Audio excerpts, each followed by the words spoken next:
Bismillahirrahmanirrahim. Assalamualaikum warahmatullahi wabarakatuh. Anak-anak kelas 6 yang soleh dan solehah, bagaimana kabar kalian semuanya di rumah? Semoga kalian dan keluarga di rumah sehat selalu dan selalu dalam limpahan rahmat dari Allah Subhanahu wa taala, kemudian perlindungan dari Allah Subhanahu wa taala. Amin Allahumma amin. Nah, hari ini kita akan belajar tentang Quran Surat Al-Kafirun. Pelajaran pertama kelas 6 Quran Surat Al-Kafirun. Kita akan belajar tentang isi kandungan Surat Al-Kafirun, kemudian pengetahuan tentang Surat Al-Kafirun dan asbabun nuzul. Kenapa sih Surat Al-Kafirun sampai diturunkan ke dunia untuk kita semuanya? Nah, kita akan pelajari semuanya. Akan tetapi sebelum kita mulai, kita berdoa lebih dahulu. Bismillahirrahmanirrahim. Raditu billahi rabba wa bil islami dina wa bi muhammadin nabiyya wa rasula rabbi zidni ilma warzuqni fahma amin ya rabbal alamin.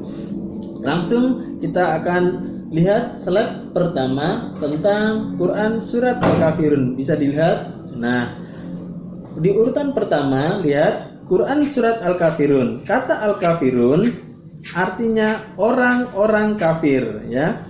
Orang-orang kafir. Dari kata kafir itu artinya orang kafir. Tapi kalau kafirun adalah orang-orang kafir karena bentuk jamak, ya.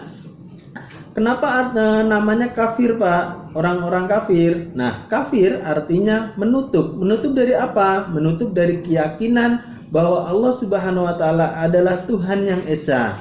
Terus lawannya kafir apa, Pak? Mukmin. Jadi orang yang terbuka, hatinya yang terbuka untuk yakin kepada Allah Subhanahu wa taala. Jadi kalau ada orang yang menutup hatinya dari keyakinan bahwa Allah Subhanahu wa taala adalah Tuhan yang esa, yang patut disembah, tiada Tuhan selain Allah, berarti orang itu disebutnya kafir. Kata kafir yang memberikan itu hanya adalah Allah, ya. Itu sebutan yang bagus, orang yang menutup hatinya dari keyakinan kepada Allah. Lanjut yang kedua, Quran Surat Al-Kafirun ayatnya berjumlah 6. Diingat ada 6 ayat Surat Al-Kafirun. Al-Kafirun di dalam Al-Quran, lihat urutan yang ke-109. Bisa diingat ya, 109. Nah, dalam Al-Quran urutannya 109. Kemudian Quran Surat Al-Kafirun disebut surat Makkiyah. Kenapa? Karena turun di kota Makkah, artinya sebelum Nabi hijrah atau pindah ke kota Madinah.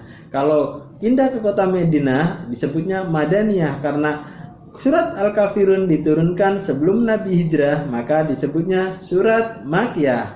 Lanjut, itu surat Al-Kafirun golongan surat Al-Mufassal. Kenapa, Pak?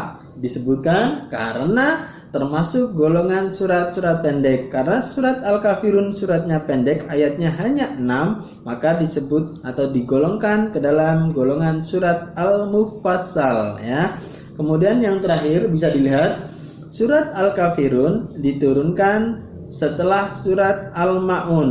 Nah, dalam urutannya Al-Kafirun diturunkan Allah kepada Nabi Muhammad melalui malaikat Jibril itu setelah surat Al-Ma'un, ya. Bisa dipahami, ya, dipelajari, dihafalkan dan dipahami, ya. Kemudian kita lanjutkan ke slide yang kedua. Nah, slide yang kedua kita akan belajar tentang isi kandungan surat Al-Kafirun.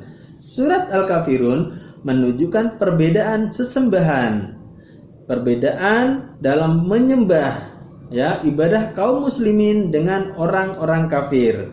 Kenapa sih Pak harus kafir? Tadi Bapak sudah jelaskan. Kafir adalah orang yang menutup keyakinan kepada Allah. Jadi sesembahan orang kafir dengan orang muslim itu berbeda. Nah, kemudian isi kandungan yang kedua bisa dilihat.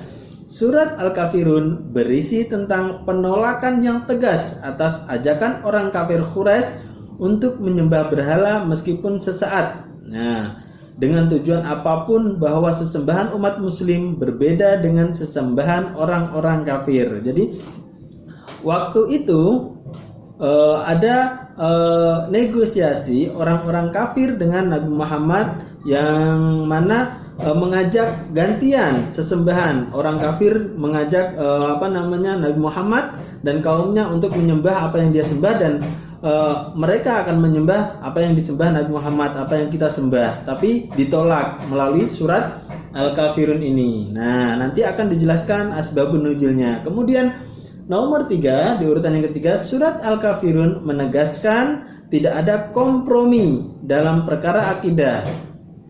Ya, dalam perkara akidah, keyakinan keesaan Allah, keyakinan agama, tidak dibenarkan kerjasama yang mencampur adukan dua keyakinan yang berbeda. Ya, kemudian surat Al-Kafirun, pernyataan dan penegasan bahwa umat Islam atau umat Muslim tidak akan pernah menyembah seperti orang kafir sembah. Nah, kalau orang Islam menyembah hanya kepada Allah.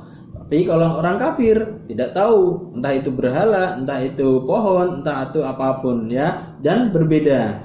Kemudian yang terakhir bisa kita lihat bersama di slide, surat Al-Kafirun ajakan toleransi dalam menghormati masing-masing ajakan agama dan kepercayaan yang berbeda. Jadi disebutkan dalam surat Al-Kafirun ayat ke-6 terakhir, lakum dinukum waliyadin, yang artinya bagimu agamamu, bagiku agamaku. Seperti itu ya. Bisa dipahami isi kandungannya, pahami, pelajari, dan dicatat. Nah, lihat slide yang ketiga. Slide yang ketiga, nama-nama lain surat Al-Kafirun. Ternyata surat Al-Kafirun ada nama-nama lainnya ya. Ya, kita lihat. Yang pertama, dinamakan surat Al-Kafirun yang berarti orang-orang kafir. Karena surat ini memerintahkan Rasulullah untuk berbicara dengan orang-orang kafir bahwa beliau takkan menyembah berhala yang mereka sembah. Kemudian yang kedua, ia dinamakan surat Al-Ibadah karena surat ini memproklamirkan ibadah hanya kepada Allah dan takkan beribadah kepada berhala yang disembah orang-orang kafir. Dinamakan pula surat Ad-Din. Ad-Din juga sebagaimana ayat terakhir, lakum dinukum waliyadin. Nah, kemudian terakhir, mukas kisah itu tentang kisah penyembahan karena kandungannya menyembuhkan dan menghilangkan penyakit kemusyrikan. Nah, bisa dilihat ya. Kemudian slide yang terakhir tentang asbabun nuzul surat Al-Kafirun. Kenapa surat Al-Kafirun ini diturunkan kepada Nabi Muhammad? Nah, maka di sini dilihat Ibnu Katsir menjelaskan asbabun nuzulnya atau sebab-sebab turunnya surat Al-Kafirun dalam tafsirnya bahwa orang-orang kafir Quraisy pernah mengajak Rasulullah Shallallahu Alaihi Wasallam, Allahumma shalli alaihi, untuk menyembah berhala mereka selama 1 tahun. Kemudian mereka akan menyembah Allah selama 1 tahun pula. Maka Allah Subhanahu wa taala menurunkan surat ini, mewahyukan surat ini melalui malaikat Jibril kepada Nabi Muhammad sebagai jawaban penolakan Nabi Muhammad sallallahu alaihi wasallam kepada orang kafir Quraisy ya. Ini tentang surat Al-Kafirun, maka kita harus pelajari benar-benar. Jadi membaca Al-Qur'an tidak hanya membaca saja, Al-Quran juga dipahami artinya supaya kita mendapat rahmat dari Al-Quran. Terima kasih, itu yang bisa Bapak sampaikan dan jangan lupa dicatat. Wal afa minkum, wassalamualaikum warahmatullahi wabarakatuh.